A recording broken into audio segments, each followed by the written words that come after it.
So a year later than it was supposed to come out, because people on the internet got mad that the blue rat didn't look enough like the blue rat in the video games, Sonic the Hedgehog is now in theaters as a pretty bad, largely forgettable, paint-by-numbers formula studio family comedy with twice the expensive blue rat that looks a little bit more like it did in the 90s, which it was based on. The first problem with this video is that MovieBob decided to film this review while sick, so his voice is shot to shit. And when you combine that with the fact that it rips off zero punctuation speaking pattern, it just makes for a very incoherent and unpleasant listening experience for the viewer. He either should have waited until he was fully recovered and say fuck the release date, I'm gonna wait until my voice is properly fit to talk in this review, or he should have just gotten his brother to read the script he wrote, which he actually did do for another video. And immediately we have another problem. Throughout this video, for some reason, MovieBob de-emphasizes the effect that the original Sonic design had on initial reaction and its subsequent retooling, even upon calling it a blue rat, which I don't know where that's supposed to originate from. MovieBob, did you not see the before and after pictures? Compare this to this. And here you're trying to imply people were bitching over something extremely minor, and that the redesign wasn't a huge improvement and looked much more like the original character. The only real thing that changed is they took after the Sonic Boom design and colored in his arms. And honestly, I think that makes it better, because looking at the CGI character, it would be weird for his arms to be bare while the rest of his body is blue. It's exactly the same terrible movie as Hop, the Smurfs, Alvin and the Chipmunks, Peter Rabbit, the first Scooby-Doo, Mac and Me, Garfield. Okay, compared to the other films you list so far, the first Peter Rabbit film has a 64% on Rotten Tomatoes, a 6.6 on IMDb, and a 51 score on Metacritic. So to lump this movie in with the previous movies you just listed makes no sense on a critical and audience reaction standpoint. And actually, I would add Scooby-Doo to this list too.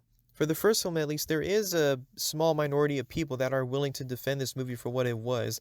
The reason the Scooby-Doo movie became what it was due to the previous failure of the film Josie and the Pussycats. Seeing how that movie bombed at the box office because people didn't really get how this old school Hanna-Barbera cartoon could deliver some biting satire about the music and entertainment industry, it lost money at the box office, and so Warner Brothers was quick to retool the film, which was originally an R/PG-13 rated stoner comedy from James Gunn, and we worked it to include a lot more kiddie humor. But some of Gunn's writing still portrays in the film, which is why it may seem like this weird mix-up hodgepodge of tones and content. Ryan Hollinger made a good video elaborating much more better than I can. But my main point is that including Scooby-Doo in the list of adaptations of popular IPs that people hated doesn't really make sense either. Literally every other movie where a studio paid for a popular licensed character that didn't really have that much of a concept to back it up for a feature and said stick it in a car next to a B-list actor and see if that's a movie. But we're supposed to care marginally more because it's Sonic the Hedgehog, and that was a hot second back in the mid-1990s where that was a very big deal in video games. Bob, have you ever heard of the classic saying that assuming things makes you an ass? Once again, MovieBob, it seems like it completely went over your head how much of a big deal this film was.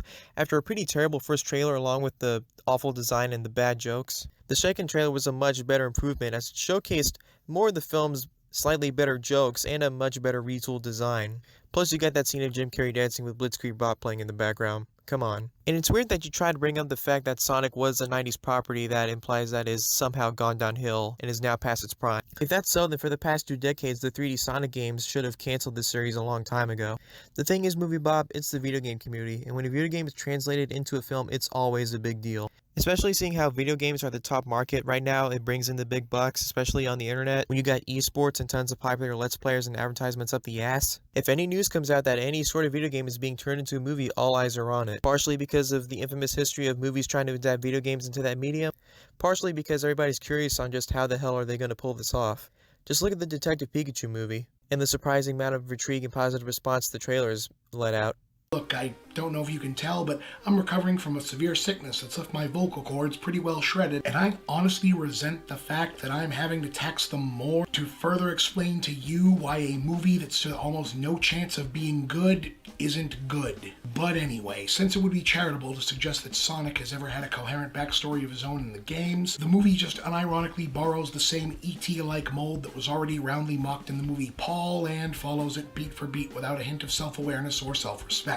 Can you please elaborate on the self-respect claim, because that seems very vague. Also, even if this movie does borrow from certain early 2000s comedies, buddy films, and previous adaptations, it has one thing that completely flies over your head and that most of the fans and critics can agree with: charm.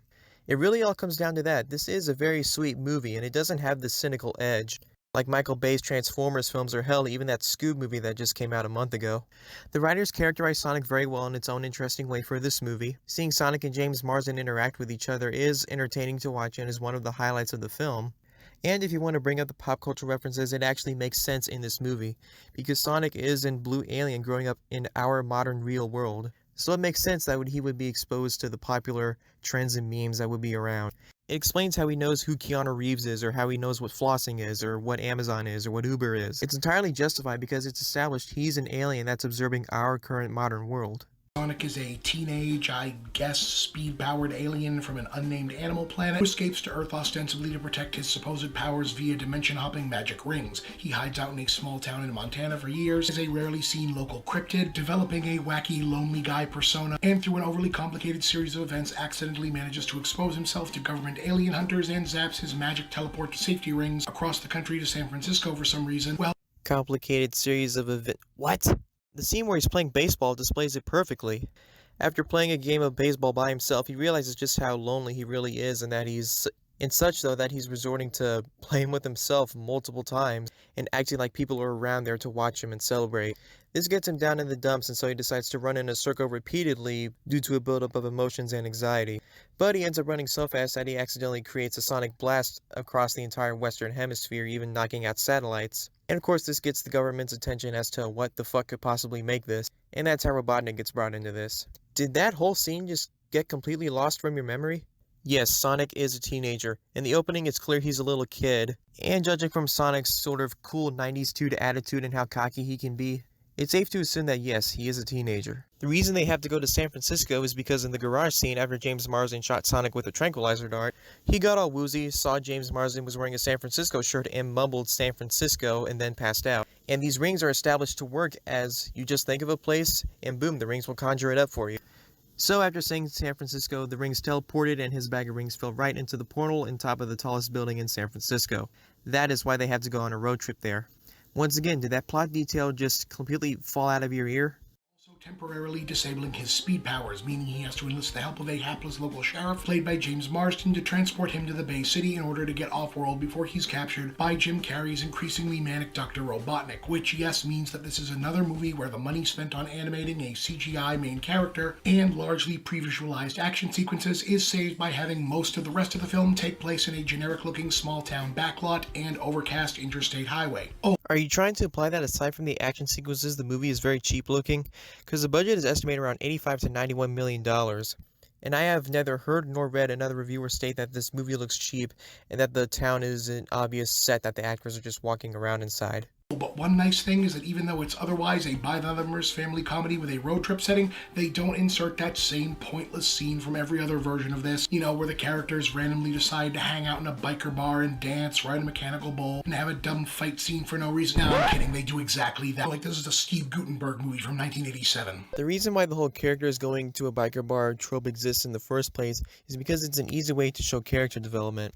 During the movie, when James Marsden first invites Sonic onto this little road trip, he's annoyed with him. And Sonic's still the hyper, eager, overactive teenager that he is. But it's in the biker bar where he mentions that since he now has to leave Earth, he's going to miss doing a bunch of things he wanted to do and ends up creating a bucket list. This makes Marsden feel more compassionate for Sonic, and they have a little more fun in the bar.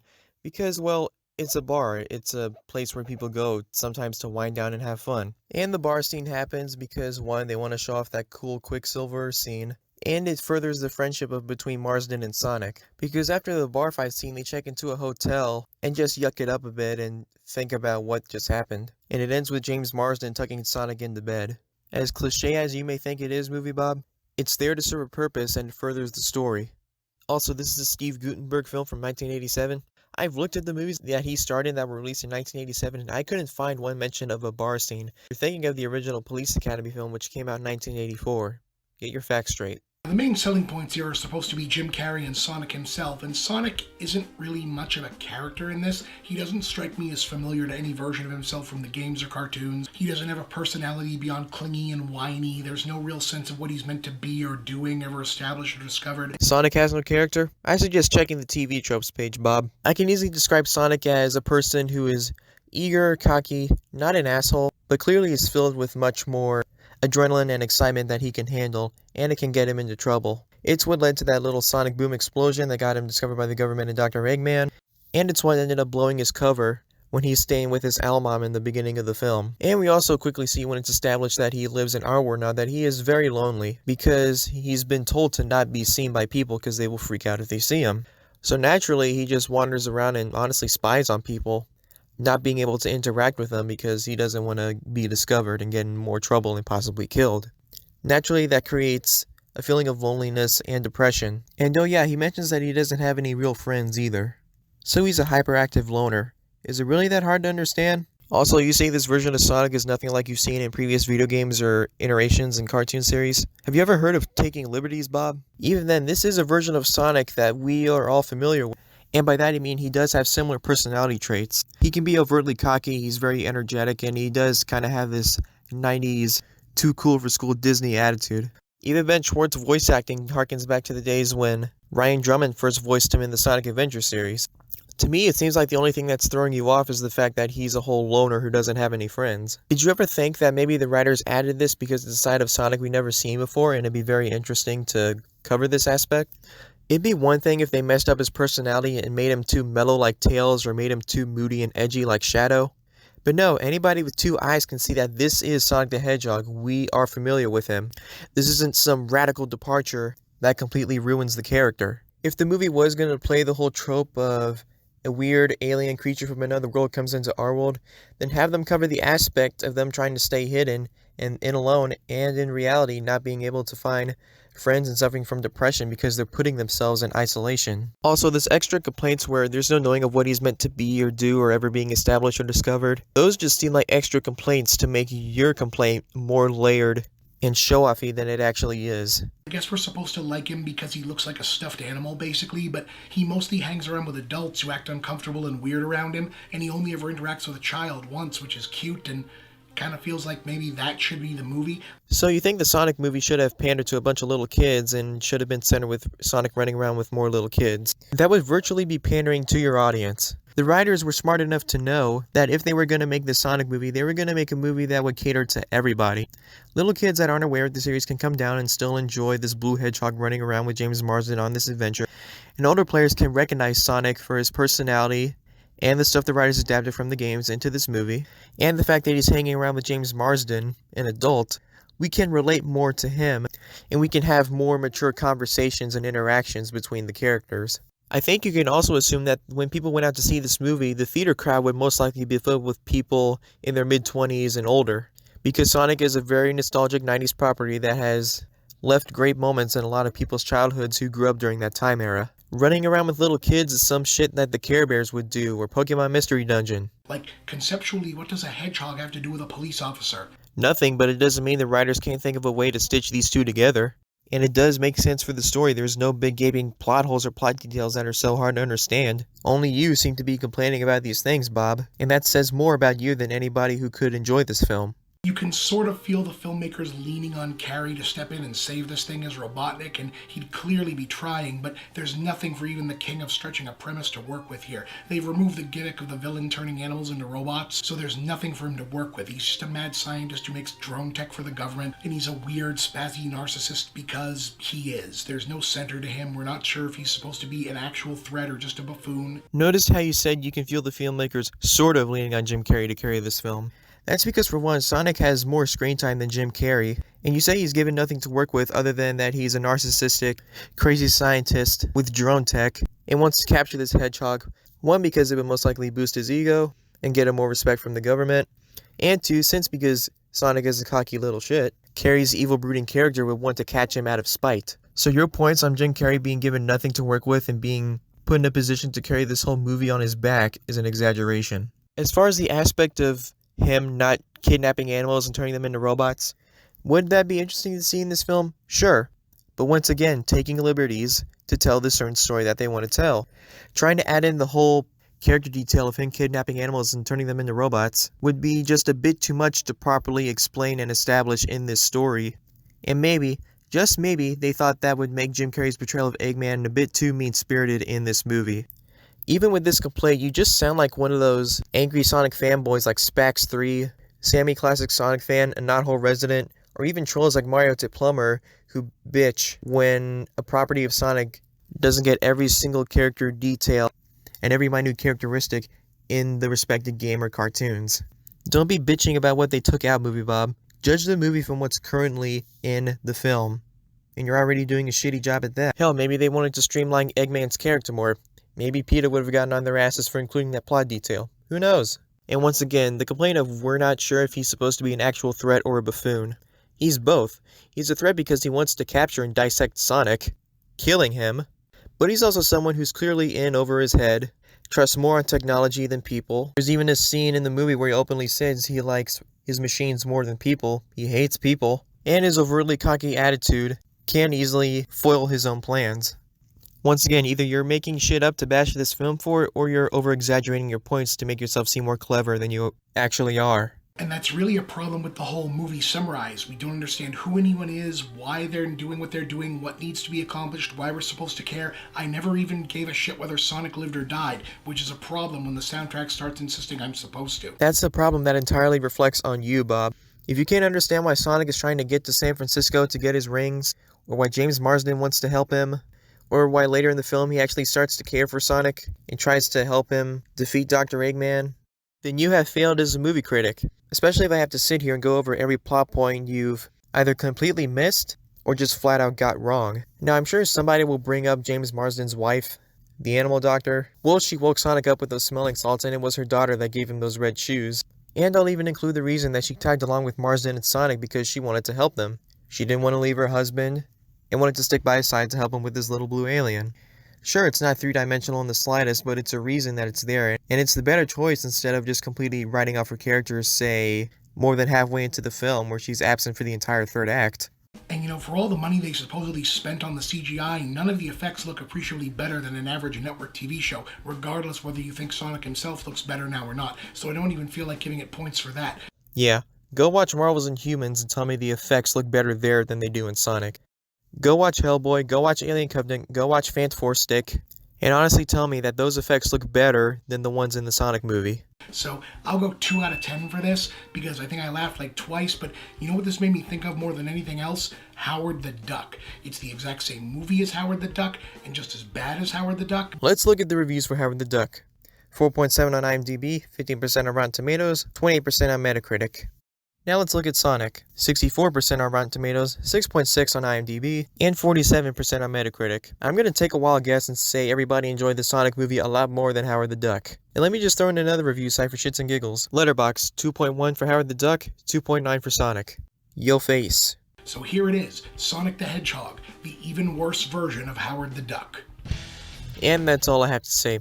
Overall, this is one of the worst movie reviews I've seen in 2020.